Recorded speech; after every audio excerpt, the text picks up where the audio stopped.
আসসালামু আলাইকুম। আজকে আমাদের কাছে কল আসে সুন্দরগঞ্জ পৌরসভা থেকে যে তাদের এসি চলতেছে না। তো পরবর্তীতে গিয়ে আমরা এসিগুলো প্রথম অবস্থায় সম্পূর্ণ চালাই, দেখি যে কোন এসির কী সমস্যা।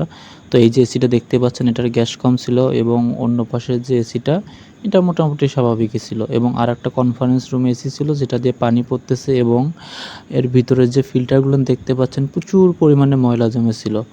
এবং আপনার আউটডোরে দেখা যাচ্ছে যে পাখির বাসা বেঁধেছে এবং ইনসুলেশনের অবস্থা প্রচুর পরিমাণে খারাপ।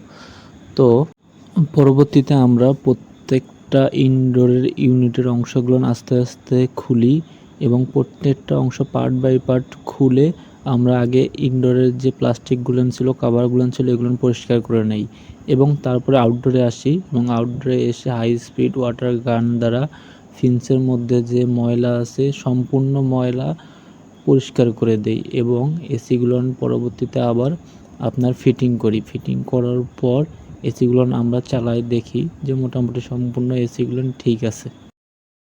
তো কুলিং পারফরমেন্সও সবই ঠিক থাকার কারণে আপনার যে এসিটা গ্যাস কম ছিল এটা গ্যাস করে দিয়ে বিল নিয়ে চলে